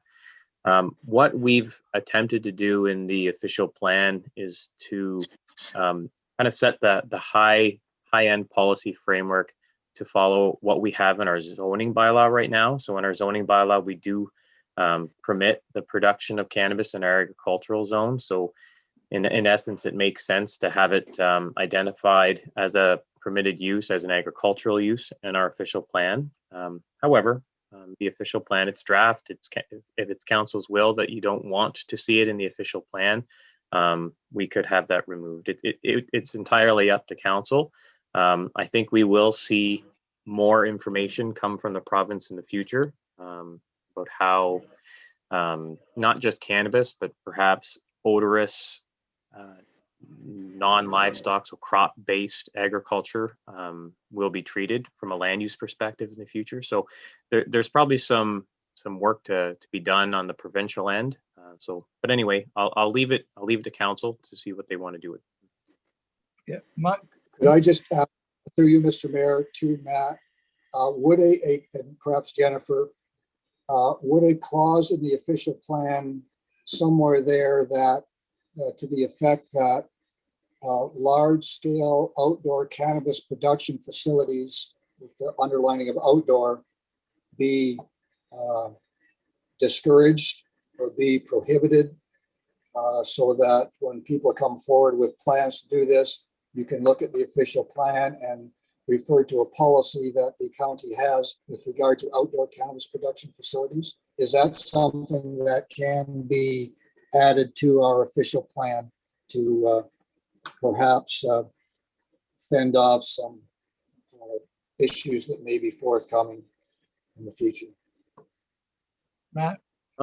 Through Mayor Barely to Councillor Chambers, you could add it. It would be challenging because of how the province has deemed it to be a normal farm practice. So I'm not sure what the province would do if we put that distinction in our official plan. It would be entirely up to you whether you wanted to do it. I would caution though that right now that's not how our zoning bylaw is set up. However, zoning bylaw will need to come into conformity with whatever council wishes for our official plan. So yeah. With that being said, too, Councillor Coleman, along with MPP Balma and myself, went to see Ernie Hardiman, and we took the time to go to his office and talk about cannabis, and it was as clear as mud even to Ernie. It's too new. It's too new. It's too general. It's the province. This is a review. This is only a draft. They will knock our socks off with the draft when we report it to them, because they don't want to even say anything very loudly. And I think Councillor Coleman will back me up by saying Ernie would love to have given us the answers we wanted to hear, but he couldn't. So I don't know, do you want to ring in on that, Councillor Coleman? Thank you, Mr. Mayor, and I fully agree with you on what you said in our meeting with Minister Hardiman at that time.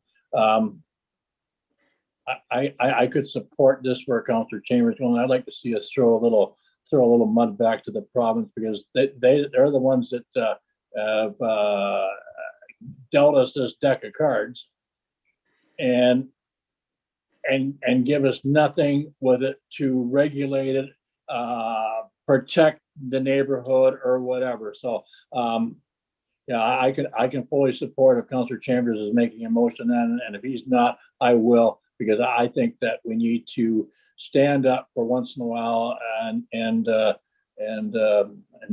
with it.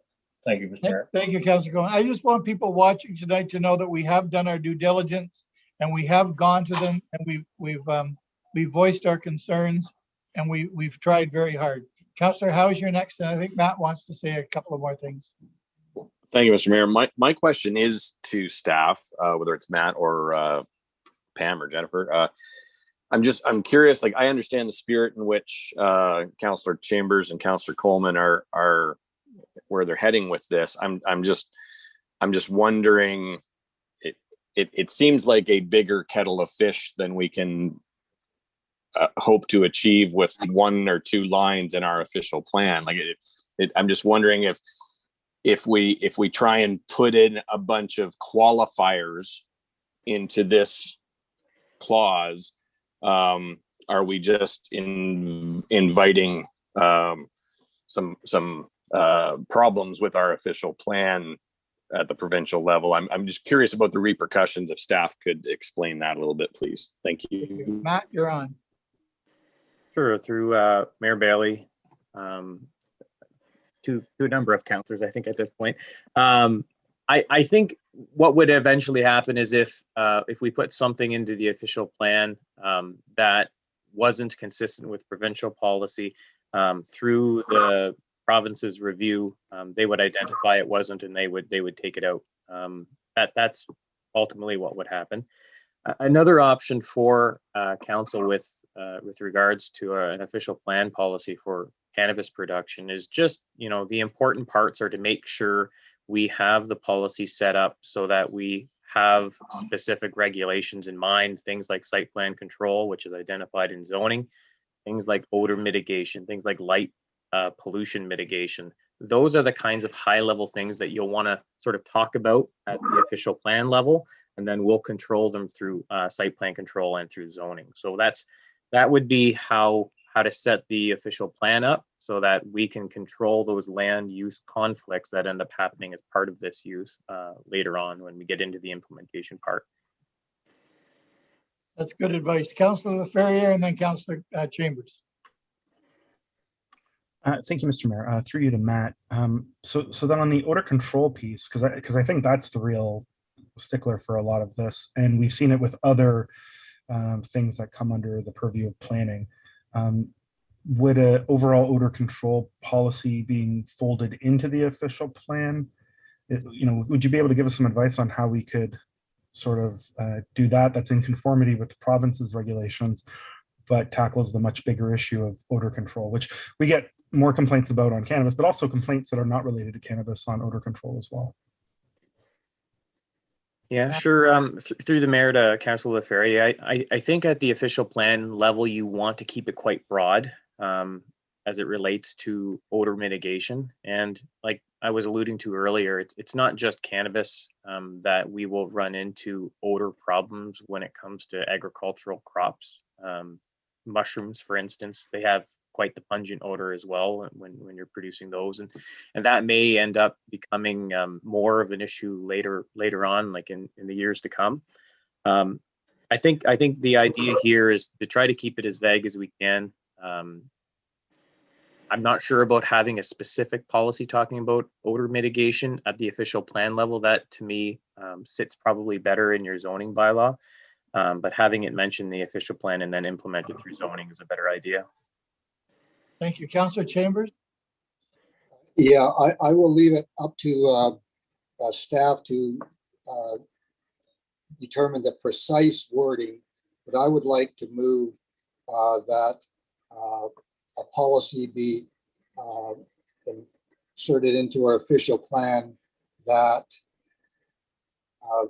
outdoor large-scale cannabis production facilities shall be, you can choose the right word here, discouraged, prohibited. I'll leave it up to staff to do that, and that gives them a tool when someone comes forward to in a proposal to discourage it, because you cannot control the odor of an outdoor cannabis operation. The wind will blow where it blows, and if it's outdoors, you can't control it, and that's the issue. And you can't control the odor through site plan, because whatever way the wind blows, the odor will follow. So that's my motion, and I'll leave it to staff to craft the correct wording. But if we can have a clause in our official plan that's now taken out that prohibits mobile homes, then we can have a clause in our official plan that prohibits or discourages at least outdoor large-scale cannabis production. That's my motion. Councillor Coleman is going to second that, and we have Councillor Howes and Councillor Coleman that want to speak to it. Mr. Mayor, I'm just wondering, it sounds from staff's previous comment, it sounds like terminology with words like prohibited are probably going to get bounced back on us. What if we use the word managed?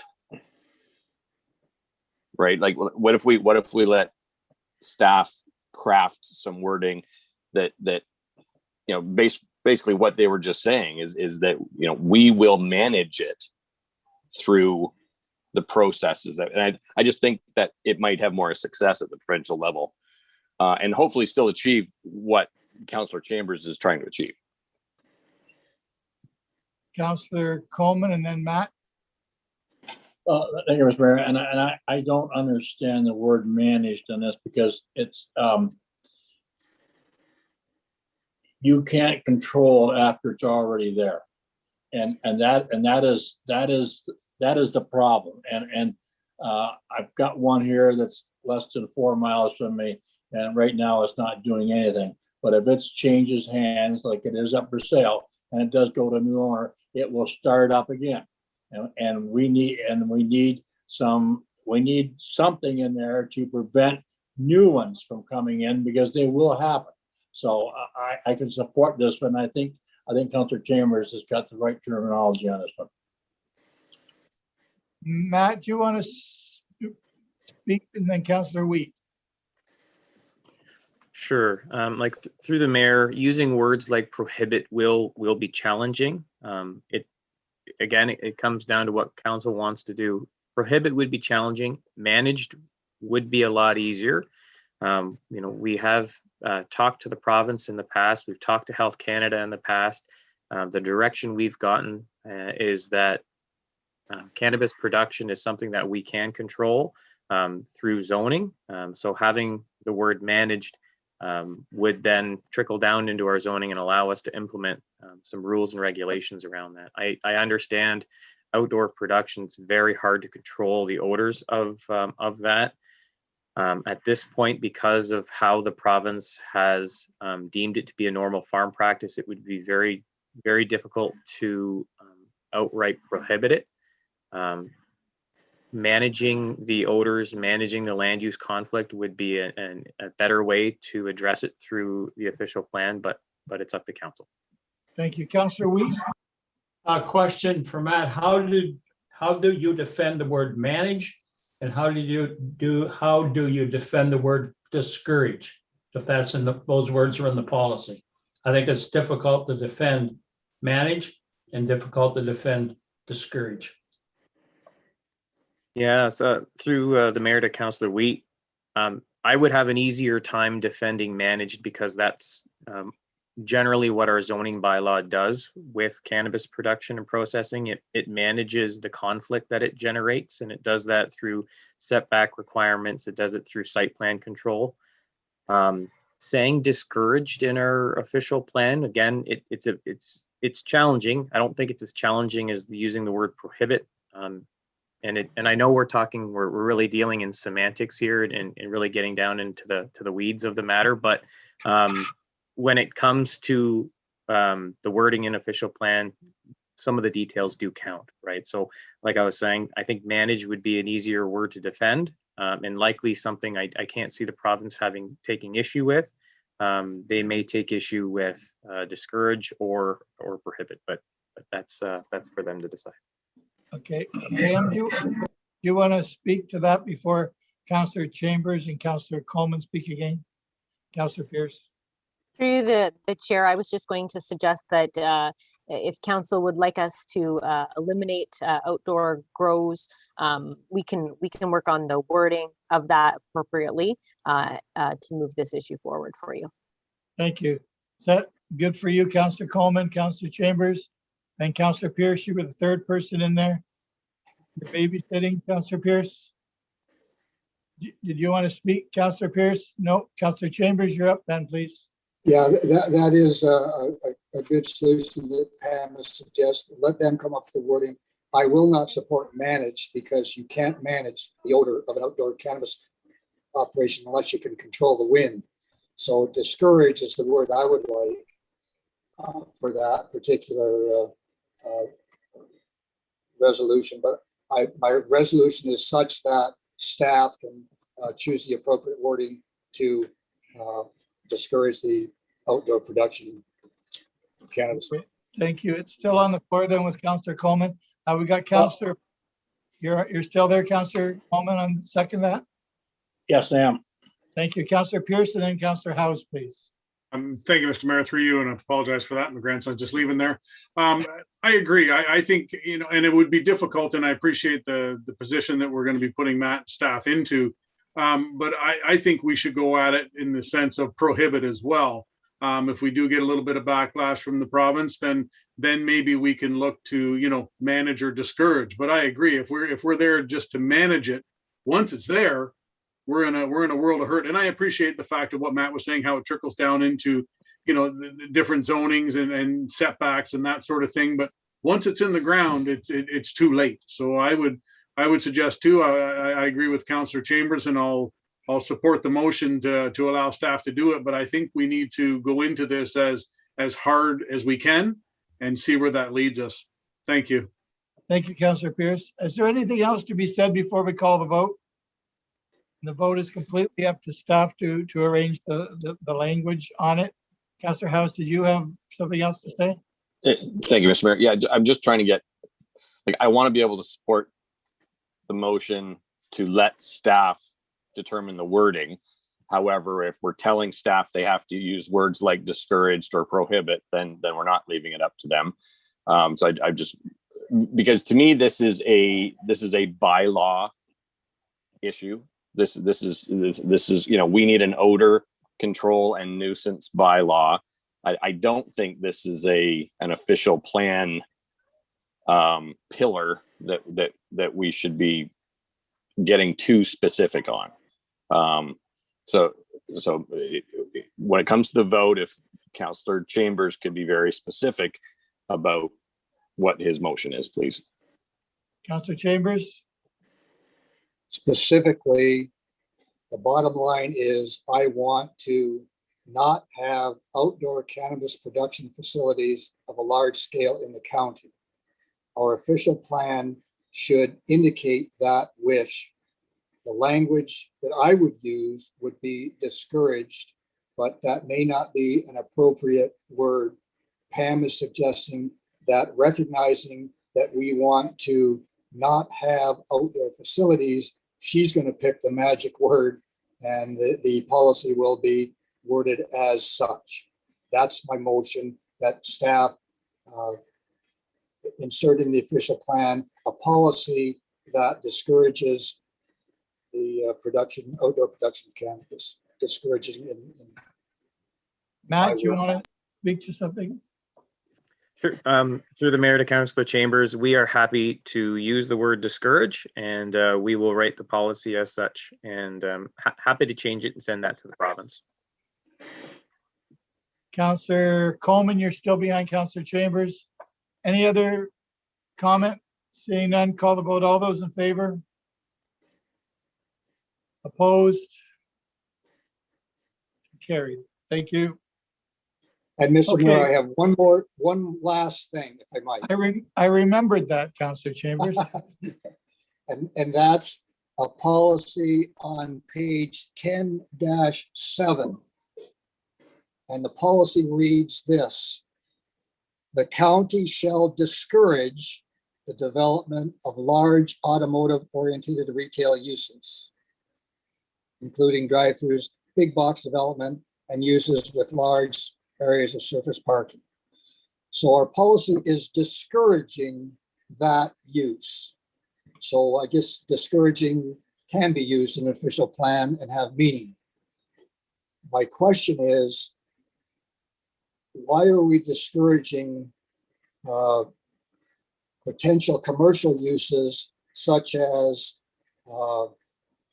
Walmarts, Home Depots, Lowe's, department stores, etc.? Because that is discouraged, that policy discourages that. So maybe someone can give me the rationale, because I like going to Home Depot and I don't like driving to Woodstock to do it. Well, that's a loaded question, Councillor Chambers.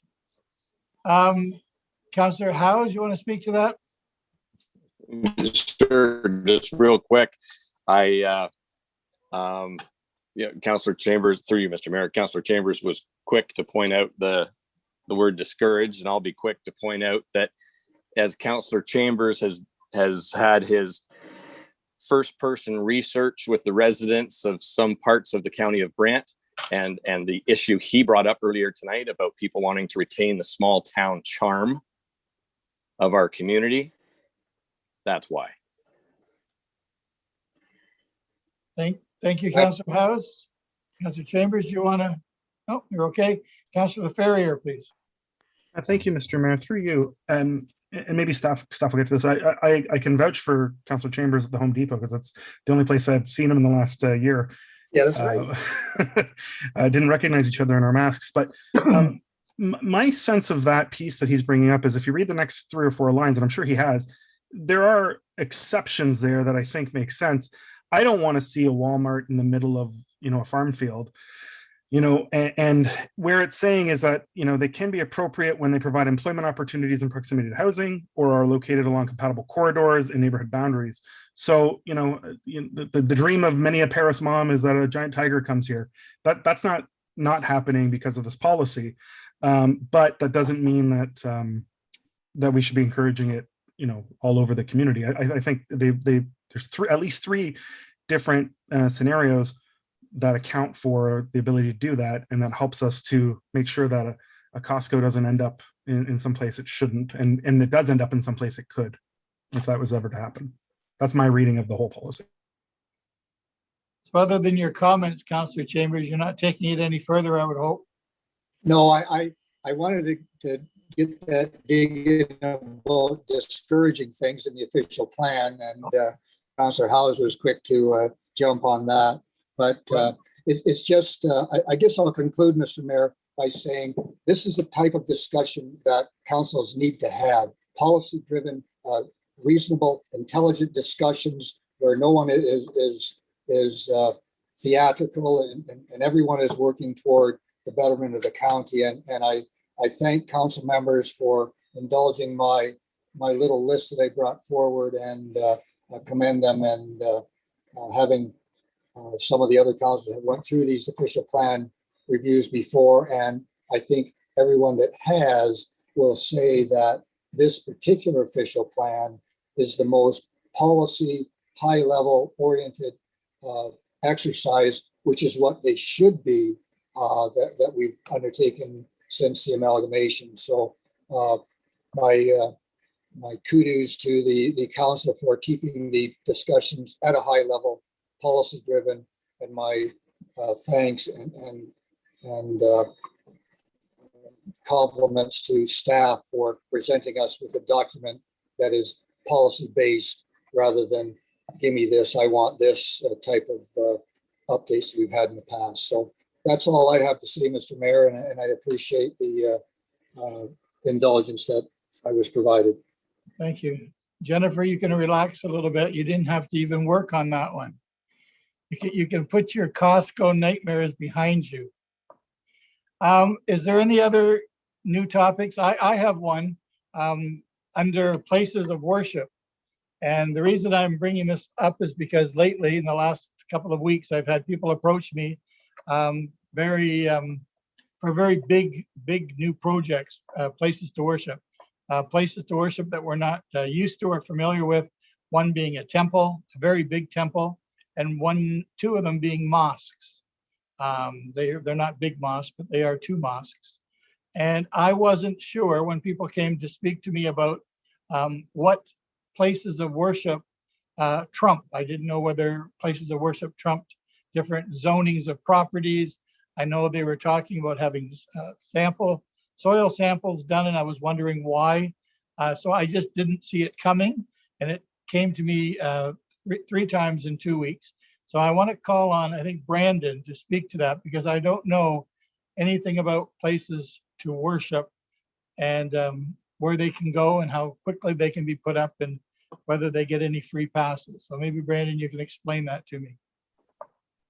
Thank you, Mayor Billy. I can definitely try my best. Thank you. So as far as I know, with my planning experience, places of worship are treated as a land use, just as any other kind of use. There isn't any kind of special consideration with regards to kind of where they can go. The province is very protective of their agricultural land, for example, and we kind of had this conversation with like the tiny homes and the mobile home communities. So just ensuring land use compatibility. We have guidelines from the province that do state in them that places of worship aren't considered for out in the agricultural areas. So they're not considered an agricultural use. They're not considered agriculture related or on-farm diversified. So it does limit those types of uses to areas with servicing, so Paris or St. George, or into areas that we would consider kind of complete communities. So any of our other hamlets or settlements. Yeah, unfortunately, there isn't, to my knowledge, a free pass in that regard. It's kind of just an even playing field for any of those uses, and we want to make sure, of course, that we're not throwing kind of a wrench into the farming community as well. If some of these other sensitive uses, so to speak, creep up in those areas, it can offer difficulties for other folks as well. So we just try our best to find compatible areas, and I'm sure if there are specific places of worship looking for land, they can definitely be connected to our staff, maybe even in economic development, to help them out with appropriate areas for those types of uses. Thank you, Brad. I just wanted to make sure that the policies were crystal clear so that when these projects come to us, that it's policy driven and policy, we can come back on our policies and it is crystal clear. I don't want anything to ever get out of control or seem like we're putting things off or changing the rules in midstream. I want the policies to be very clear right from the beginning. So if there's anything we need to change, I didn't see anything that needed to be changed, but I also didn't see anything in the OP that really spoke a lot to places of worship. And I know that's coming to us. It's coming to us quicker than we think. And I want it to be firm and I want it to be, very clear moving forward. So thank you, Brandon, for that. And if you have anything else to tell me, maybe you can get a hold of me and let me know, because I think these people are going to be coming back to me with suggestions and ideas. So I need to know what to tell people. Are there any other questions or concerns? Councillor Bell, you're next then, please, and then Councillor Chambers. Yeah, thank you, Mr. Mayor. A couple of questions around the rural system, and maybe our rural councillor colleagues will bring them up. In the MCR, there's an indication on two figures that the housing potential for the rural system is 2% of a total of 9,000 units. And this conflicts with the 20% allocation of residential growth to the rural system that we have assumed in our official plan. And maybe Jamie Cook could give us some insight into that. And I have a follow-up question after that, if I may. Thank you. Jamie? Yes, through you, Mr. Mayor. Councillor Bell, that comment in the MCR is actually addressing the supply. So it's identifying as the supply of rural land that's available within identified vacant lots within rural settlement areas or hamlets. But what it doesn't identify is additional potential supply within the rural area that could be provided outside of settlement areas in the remaining rural area, largely through severances or other vacant lots of record. So that's the supply which is 2% of the overall total supply. The demand, though, is 20%. So we are identifying that there'll be demand for rural development in areas outside of primary and secondary settlement areas that will exist, where right now we have not identified if the exact nature of the supply. So we haven't gone and done an exhaustive analysis of the rural lots of record, for example, in the remaining rural area. So it's really a supply and demand issue that you're dealing with there. So I then, Mr. Mayor, if I may, I'm a little confused, because one of the policies we've stated is that new lots can only be created in rural villages and hamlets. And do we have capacity in our rural villages and hamlets to provide 20% of the growth in residential numbers in the next 30 years? So if I may, just to respond, when we talk about the rural area, we're talking about the way we've identified the MCR allocation is Paris, St. George, and all remaining areas. We call that remaining rural, which includes secondary settlement areas, hamlets, villages, and rural area. So it's all of those areas, which includes also areas outside of settlement areas in the rural area. So we have not provided a precise allocation for each of the areas or by a detailed, well, we have actually been working on a traffic zone forecast that's provides further background to this, which we can definitely provide more detail on. But what we don't know is we don't know exactly how many rural lots there are, but we're talking about existing vacant rural lots of record. And then there's potential for new lots to be created through severance, and that will be limited, but there is going to be some potential to accommodate that overall 20%. Yeah, sorry, it may be a point of some mathematical debate, but I am concerned that we have been very specific about where a new lot can be created in the rural system. It's very specific. It says in a village or a hamlet, and I just would like to understand, perhaps my rural councillor colleagues could say whether they feel that there's enough capacity in those rural villages and hamlets to meet the forecast, because if it doesn't, then the burden then falls back to St. George and it falls back to Paris.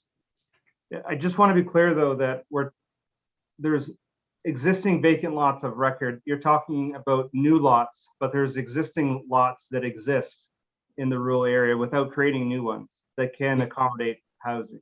But again, you've estimated them to be 2% of the total of housing stock. No, to be clear, I'm saying the 2% does not include the supply of lots in the rural area, because we don't know exactly what the inventory is of vacant lots of record in the rural area.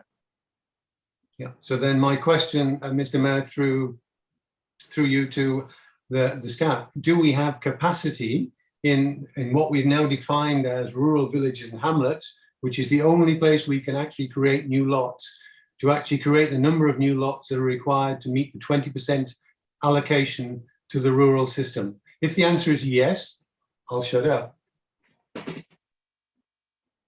Jamie. We have not looked at the exact capacity outside of the existing secondary areas, secondary settlement areas, and hamlets. We've only looked at what's vacant right now in those inside those urban settlement areas. So I think the answer is that it would still be determined how much additional capacity could be provided outside of those settlement areas in the remaining rural area. And that could be something that could be done, but it's a fairly modest amount of growth that we've identified. It's dispersed throughout the entire county, and I would imagine that it would not be an issue, but I take your point, Councillor Bell, that it's something that could be further examined. It's typically quite challenging to figure out the exact amount of vacant lots that exist through lots of record, but I could talk to planning and we could figure out if something we can assess. And with respect, Mr. Mayor, through to you to Jamie, we're not talking about the whole county outside of Paris and St. George. We're talking about very specific geographical areas, because we've said that's the only place you can create new lots. The reason I bring this forward is one of the regular debates we have in our planning committee is, do we accept a couple of new lots, West Harris Road, for example, or Scenic Drive? And they create such a debate in council that if we can be clear about what is possible and what is not possible, what is within a hamlet or a village and therefore could create a new lot and what is not, that will save us as a council a huge amount of work. Yeah, I don't know how to get beyond this sort of cycle of questioning and answering, but I just want to be clear, we're talking about all potential housing inside settlement areas and outside settlement areas, outside primary urban centers. So that includes all of the county. It's not just limited to hamlets. Sorry, but it is, because that's the whole point. That's what we wrote in our policy.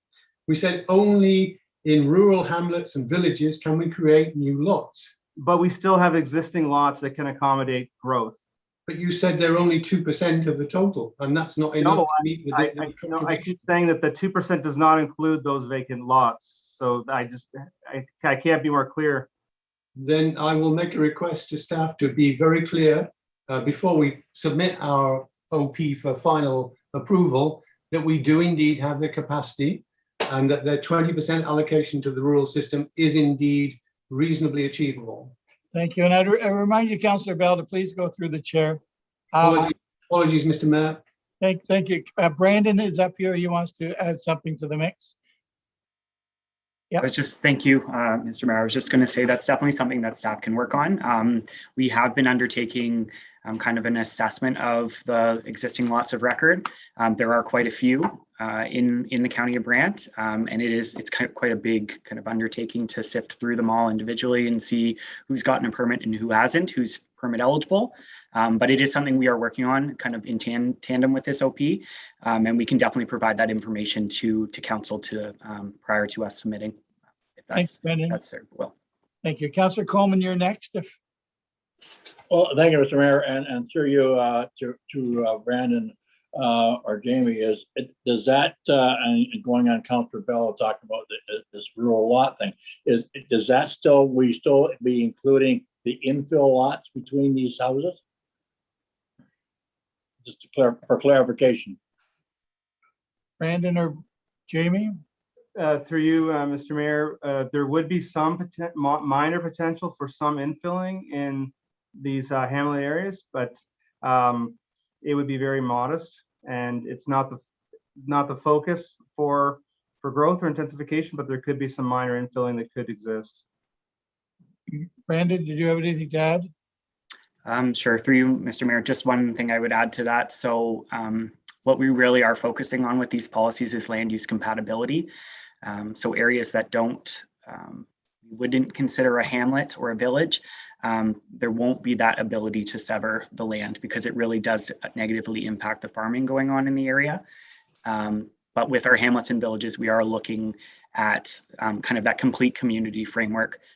We do want the ability for severances, obviously, in those areas, minor development, even though there are some servicing constraints, they will be kind of within the complete community framework, so we can make sure that all of the needs of the residents in those areas are met.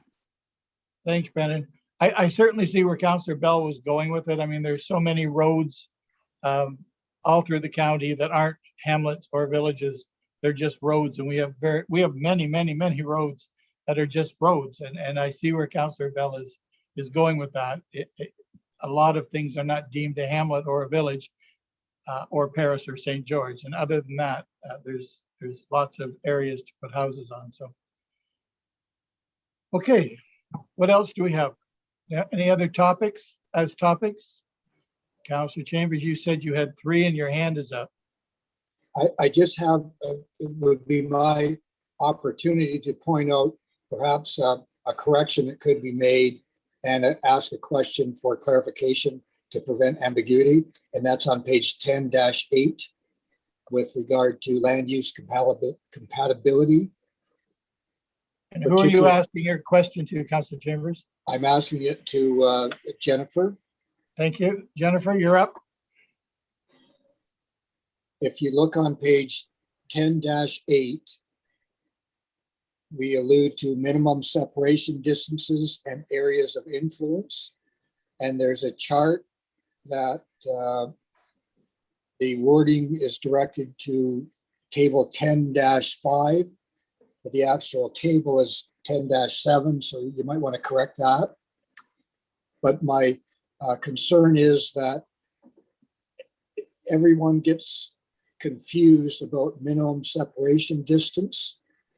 And there's a defined minimum separation distance formula that applies to agricultural properties, but this is something different. So I think it would be a good idea to kind of define what minimum separation distance is in this case, from where to where. And that would prevent some ambiguity, because every application somebody will ask, where is it measured from and to? And as well, the area of influence is another term that might pose some ambiguity, and perhaps that can be defined a little bit clearer so that people, when they look at the charts in table 7-1 rather than 10-5-1, they will understand where the areas of influence actually are and from where to where the minimum distance separation formula is. Thank you, Councillor Chambers. Jennifer, do you see the charts of the tables that are concerning Councillor Chambers? Through you, Mr. Mayor, to Councillor Chambers. Yes, I do. I have it up in my screen right now. Appreciate those comments. And just to let council know, these are actually from the provincial guidelines that we've modernized from our old OP. So it's the land use compatibility guidelines, which are currently under review at the province. But we'd be actually happy to clarify those items that Councillor Chambers has addressed. I believe that they would add more clarity to these policies. We'd be happy to do that. Like I said, we've taken this from the province, but I think from a Brant specific point of view, that would be actually very, very good. So thank you. We can do that. And because it's so recent that we had to deal with those on Harris Road, as Councillor Chambers said, it's very important to the county of Brant. So that's perfect. Other topics, knowing that these people have to do the work once we give them the work to do, and the time is not standing still, it's not on their side. Nothing else? Then moving on, I'm looking for a motion from council. Councillor Howes, but I think it was first, and Councillor Pierce was second. Councillor Howes. Move to, and I'm sorry, I may need help with the right wording on on this, but I move to for council to fully support the draft official plan and recommend that it be moved to its next stage. Move forward to the province, seconded by Councillor Pierce. Are there any other, Councillor Pierce, you want to speak to it too? Yeah, I think we should just have in there taking into consideration the discussion of this evening, right? Yes, yes. And the fact that the staff said that they would use their own language and they would make, they would bring the wishes of tonight's discussion to the forefront and present it as we wish it to be presented. Councillor Coleman. Thank you, Mr. Mayor. So for clarification, does that, this motion, does that include the amendments that we made to this document two weeks ago or so? And and I just, for instance, the PAPO lands and things like that, does that still leave that in, or I just want clarification? Yeah, this was only an extension of the other meeting, Councillor Coleman. So everything we discussed and asked them to amend or change or tweak is also a part of tonight's meeting. So it's not just what we've done this evening, but also what we did before we all got tired at the last meeting. Councillor Coleman. Thank you, Mr. Mayor. And I will support the document that we got in front of us and the amendments made. I've been fairly quiet on this whole situation, and this is staff have done a great job on this and whatnot, and I commend staff for what they have done. But I sat through the last official plan 10 or 15 years ago, along with Councillor Chambers and Councillor Wheat and Councillor Goward, and it's been a total different experience this time, is because we had, I can't remember, but I think there was something like 18 public meetings we held. And I think most of us attended a lot of those that were on council at that time. And we learned an awful lot from the delegations, not just when they went to the podium, but in the foyer and whatever else. And I've missed that public input. It's nice that we can do this on, as I call it, the Hollywood Squares, but it's not the same as seeing the public and meeting them at the door or seeing them on the way out to your vehicle to know how people think. And I wish that the province, and I'm a card carrying Tory, would have given us another damn year of extension, that we could have dealt with this, less the COVID, and have public input. Maybe we can still have it if things go according to Hoyle, but I miss that public thing because you cannot see it all watching somebody on a screen. Thank you, Mr. Mayor. Thank you, Councillor Coleman. I was just thinking about that today when I was thinking about the 3 conventions we went to before COVID, and they were fairly close together. And I thought, oh my goodness, this is an awful lot of the same old thing. And, I hope they're not always going to be this close to each other and and now, what I would give anything to do one and to do two and to do three of them as close as you want to give them to me. Because the seeing the people and watching the reactions, you do get a better feel on everything. And it's just, what, Councillor Coleman, it's just the fallout from the COVID. We've been doing very well. Life has changed. The world has changed, and we're just starting to feel it. We're getting tired, and it's time that we saw people. And you're right, we would maybe make a couple of different decisions if we could see people. But I think we've done a good job with the tools that we were given. We've done the best thing we can do, and made, I think, very good decisions. I hope. Before we call the vote, Heather Boyd is on the screen. Yes, Mayor Bailey, there is the recommendation in the staff report. I just wanted to confirm if that's what we're moving and seconding. It's pretty considerable recommendation, and we can just add into that as well, adopting the changes made to the plan this evening. That's fine. I think Councillor Howes is fine with that. Councillor Pierce is still on board with that. Everyone's shaking thumbs up to everyone there. Yeah, everyone's good with that. It is a long recommendation, but it's there and it's in print. So with the modified things we've done tonight in the later part of the last meeting, we'll call the vote. All those in favor? Opposed? And it's nice that it's carried unanimously. Somewhere Councillor Gatward is trying to put up her hand. I know she is. I just know that. And with that being said, I'd like to thank the staff again for everything they've done. I'd like to thank the staff for everything done, keeping the county of Brant safe and healthy through COVID. We've done a remarkable job. Councillor Bell, kudos to you for doing what you do at the health unit. You're running a pretty tight ship there, and I thank you for that. I feel safe with you at the helm, so thank you for that. Thank you to Mike. Thank you to Michael and everyone at the county for everything they've done. We're still obviously in a position where we have to remain in an emergency situation. Keeps the funding coming, keeps everyone still on its toes. The numbers are still up and down and all over the place, but very soon we'll be getting back to what is going to be our new normal. I know that we're ready for it. So thank you all, and thank you for getting all this work done tonight. I hope we've left you enough time, Jennifer and Brandon, although you can have yourselves a pajama party.